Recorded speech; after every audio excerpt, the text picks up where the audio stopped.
Hello, friends. This is Dave Hurwitz, executive editor at ClassicsToday.com, here with a music chat on a topic that has been bothering me as of late, or at least, giving me pause. If classical music is supposed to be such high culture, such elegance, such refinement, such sublimity, such transcendental whatever the heck, spirituality, all of those things, then why are we always looking for performances that dirty it up, that are crude, that are loud, that are insensitive, that are boorish?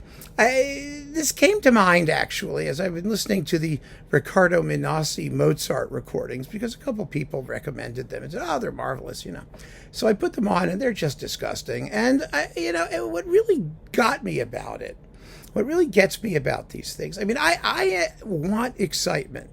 I love excitement. And when a composer writes fortissimo for a tam-tam or for the brass section, I really want to hear it. I want to hear what the composer did. And there are plenty of composers who have raw, edgy music, and who want performers to play things in a raw and edgy manner, like Mahler, or Shostakovich, or, even Haydn sometimes. They want to have edge to their music. So I'm all for edge.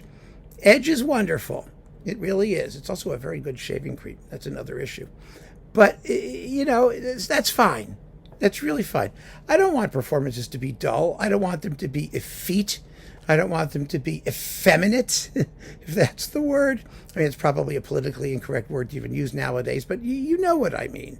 I'm not looking for something that sucks the life out of the music, but there is a whole sort of coterie of classical music performers and fans, and oh, look. Yes, and Finster agrees with me, don't you? Of course she does. She always agrees with me. Yes, she's a good girl. Now, but there's a whole crowd here. You can see her while we talk. A whole crowd of people out there who like things just because they are different in a crude way. And Minassi's Mozart was a case in point, but there's a lot of stuff like that. Harnoncourt did a lot of that stuff too, where you take a piece that you think that you think has a certain charm associated with it, and then you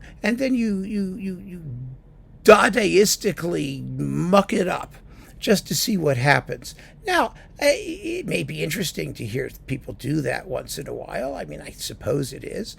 But I just don't get it, because it's not that there's anything wrong necessarily with giving a piece of music a rougher edge or the treatment.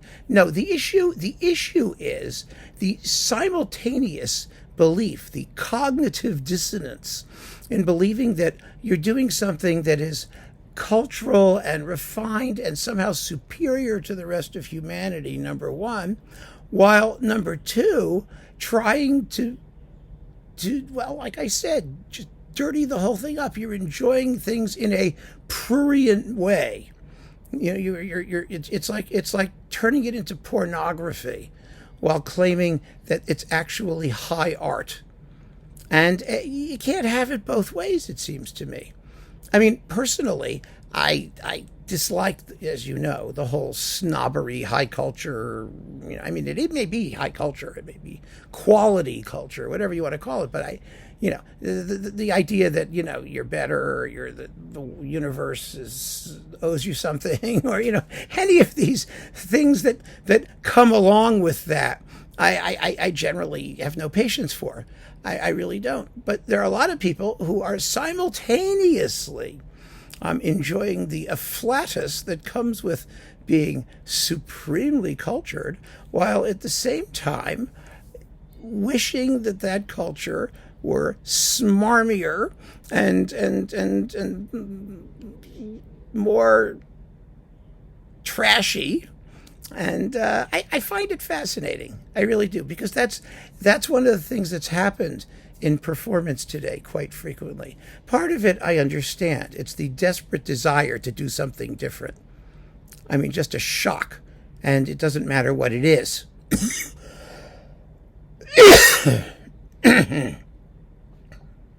And it doesn't matter what it is, as long as it's something that hasn't been done before. And the thing that hasn't been done before, as often as not, is to dirty up the music. It's to make it louder, faster, some sort of insensitive crudity inflicted upon it. That's usually the way that works. There are conductors and artists who sort of went in the opposite direction. Celibidache, I mean, think about take it slower and take away all the accents, and Glenn Gould playing Beethoven, just to sort of those elements that made it eruptive, minimize those. The idea is to do the opposite of what people normally do, just for the sake of doing it. And I get that too. I mean, that's always going to be a major impulse, both for performers and for listeners. I understand it less for listeners. I get it. Performers need to make an identity for themselves. They need to find a way to personalize an interpretation, and they're not always very smart and playing just giving us a great interpretation full of insight and freshness and vibrancy and true identification with the music. Well, not everyone can do that, and they have careers. Okay, so I get it.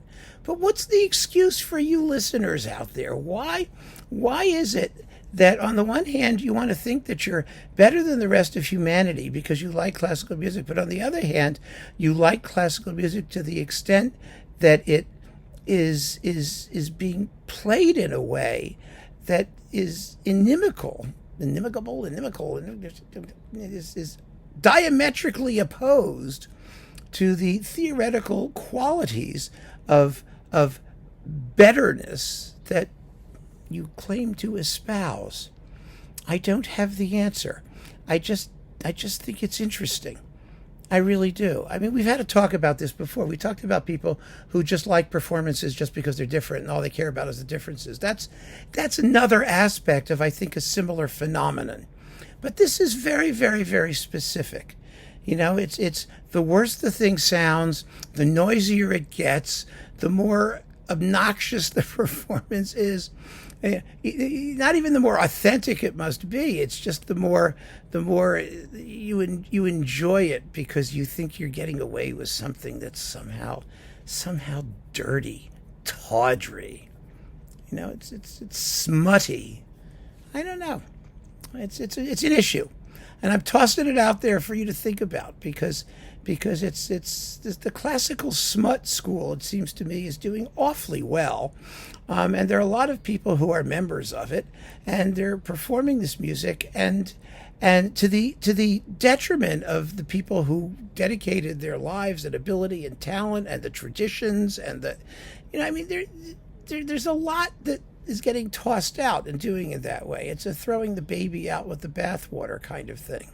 I mean, when you listen to Charles Mackerras, for example, do Mozart, he'll bring all of the period stuff with him, from appoggiaturas to less vibrato to all that stuff. But the music sounds wonderful. He gets the music. He really, really does. And the different things that he does are not gratuitous. They actually contribute to his vision and seem to be consistent with what the composer could possibly have intended. They don't deface the music. It's not a defamation or a defacement. It's music. He's making music. But so many of these people, they're just making noise and empty noise and wasting time and talent and our money and our time. But there are people who seem to respond to that, and I'm disturbed by that, frankly.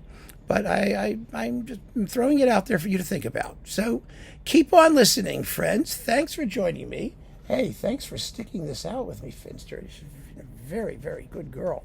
Yeah, at least I have this to keep me balanced and happy. Right? Thank you, sweetie. Yes, absolutely. Take care.